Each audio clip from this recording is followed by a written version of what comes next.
Lab 1 HTTP Malware Download Blocking. L'objectif, démontrer comment FortiGate configuré en mode proxy peut détecter et bloquer un fichier malveillant comme eCard téléchargé via HTTP. Un scénario simple, un utilisateur interne tente de télécharger un fichier zip contenant un virus. Il faut savoir que le trafic HTTP n'est pas chiffré, ce qui en fait un vecteur courant d'infection. Sans inspection AV, le poste est exposé. Le mode proxy permet de scanner le fichier et son contenu avant livraison. La topologie du lab est simple. Un utilisateur derrière FortiGate tente d'accéder à Internet. Dans ce cas-là, le pare-feu agit comme un point de contrôle pour inspecter les fichiers HTTP entrants. Voici la liste de toutes les options possibles pour le profil antivirus. En premier, on a le comment, permet d'ajouter un commentaire descriptif au profil, très utile pour la documentation et l'audit. Dans notre cas, on peut mettre par exemple AV Profile Proxy Scan, replace message-groupe, définit le groupe de messages de remplacement utilisé. Le FortiGate utilise par défaut, mais il est possible aussi de personnaliser la page.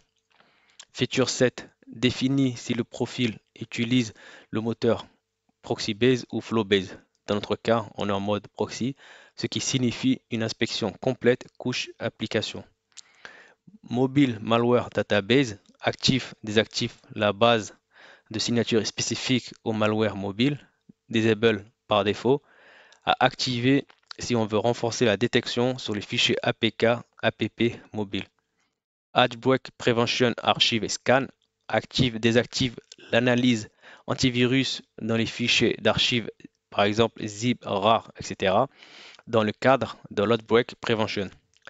Il est disable par défaut, activé si la protection proactive est souhaitée, même dans les archives. External Blocklist Enable All active tous les blocklists externes ou configurés dans External Blocklist. Disable par défaut peut être utile si plusieurs sources tierces sont utilisées. External Blocklist permet de référencer des blocklists externes contenant des hashages ou signatures malveillantes à configurer avec les URL ou identifiants des blocklists. EMS Thread Feed active l'analyse en s'appuyant sur le EMS Thread Feed. Si on a FortiEMS, il est intéressant de l'utiliser. Par défaut, il est disable. AV Virus Log active les logs de détection antivirus, recommandé fortement pour la traçabilité. Extended Log active des logs détaillés, c'est-à-dire informations étendues sur les fichiers scannés. Par défaut, il est disable, activé si besoin de logs très détaillés pour les enquêtes ou envoyé vers un SOC. Scan Mode définit le mode d'analyse. Défaut, mode normal ou legacy, comportement ancien. Par défaut, il est recommandé de mettre le mode default. On a aussi pareil pour le protocole HTTP. Nous avons aussi des options. Par exemple, le AV Scan active le moteur antivirus principal de FortiGate pour scanner les fichiers, qui est indispensable pour permettre la détection des virus connus. Jailbreak Prevention active la protection contre les virus 0D en s'appuyant sur des heuristiques FortiGuard, permet de bloquer des fichiers suspects avant même qu'une signature ne soit disponible. External Blocklist permet à FortiGate de vérifier les fichiers contre une liste externe de hachage, par exemple le Threat Intelligence. Ajoute une couche de détection externe basée sur des flux de menaces reconnus, comme par exemple Malware Bazaar. Malware Stream active la détection comportementale, c'est-à-dire analyse du flux en temps réel, très utile contre les menaces inconnues ou offusquées, par exemple le 0D ou malware polymorphe. Quarantine permet de stocker les fichiers infectés dans un espace sécurisé au lieu simplement de les bloquer. Utile pour les équipes de sécurité afin de faire l'analyse post-incident ou une analyse profonde. Archive block définit les types d'archives à bloquer automatiquement, par exemple encrypted, nested, mailbomb.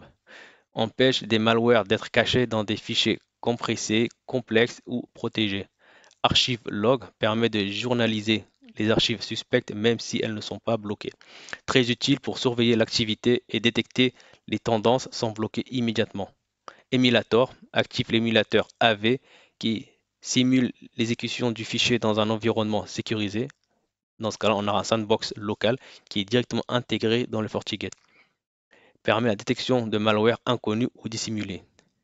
Content Disarm, qu'on peut dire aussi CDR. CDR supprime automatiquement le contenu actif, par exemple tout ce qui est macro, script dans des documents Office ou PDF. Utile pour livrer un fichier nettoyé à l'utilisateur, tout en bloquant la partie dangereuse. Dans cette section, on configure les options spécifiques au protocole HTTP dans le profil antivirus avec Proxy. Ici, nous avons une configuration avancée du profil HTTP du profil antivirus pour le protocole HTTP.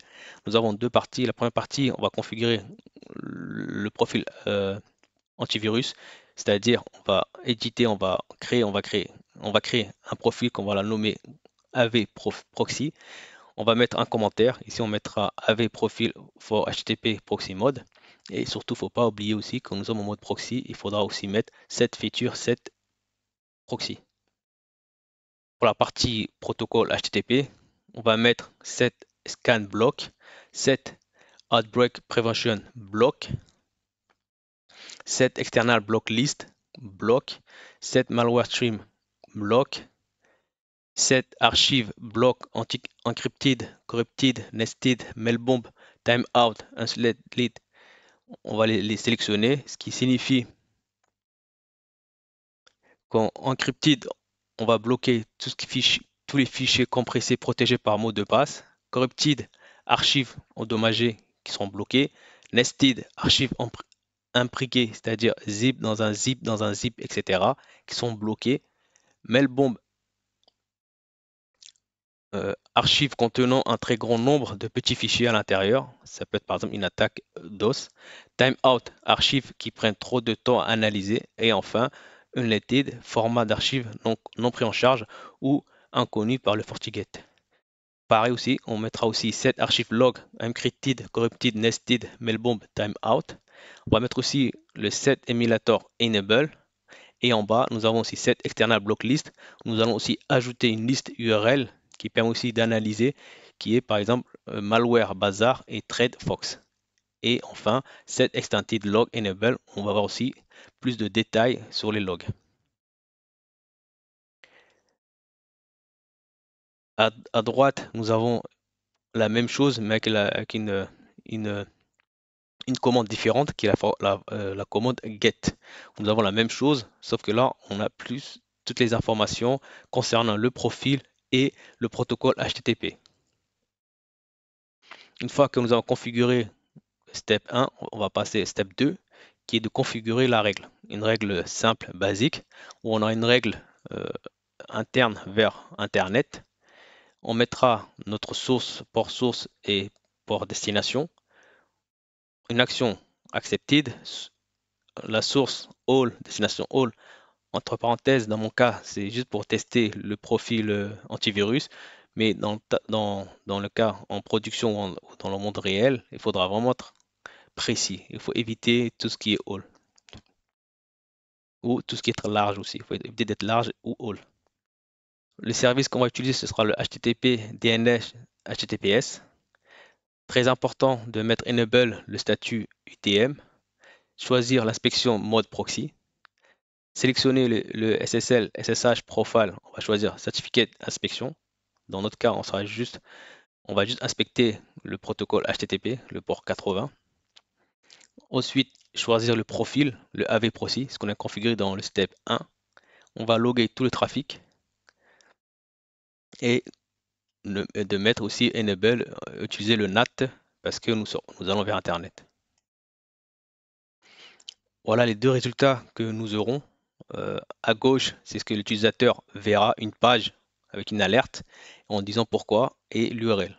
À droite, ce que l'administrateur verra dans les logs et avec plus d'informations qui vont par exemple donner comme information l'IP source, l'IP destination, l'URL, l'agent, l'électricité, l'heure, etc. On fait souvent des erreurs de configuration. On peut avoir aussi un dysfonctionnement de l'antivirus qui est dû par exemple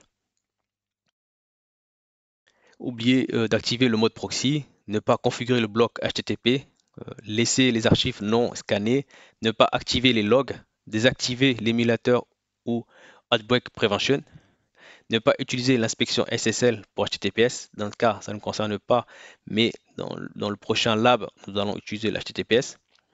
Se fier uniquement aux signatures, c'est-à-dire ne pas mettre Enable Malware Stream ou Outbreak Prevention, qui est très intéressant pour avoir une sécurité renforcée. Ce lab montre concrètement l'efficacité du moteur antivirus en mode proxy sur du trafic HTTP. Le fichier de test eCard est immédiatement bloqué. L'analyse comportementale Malware Stream et Rustic Outbreak Preventive sont actives. Les fichiers zip chiffrés ou piégés sont bloqués ou journalisés. L'analyse est contextuelle, complète et appliquée avant livraison du client. Cependant, ce lab démontre aussi une limite importante, c'est-à-dire le trafic HTTPS n'est pas inspecté, car l'inspection SSL n'a pas été activée. Cela signifie que les fichiers téléchargés via HTTPS passent totalement inaperçus par le moteur AV.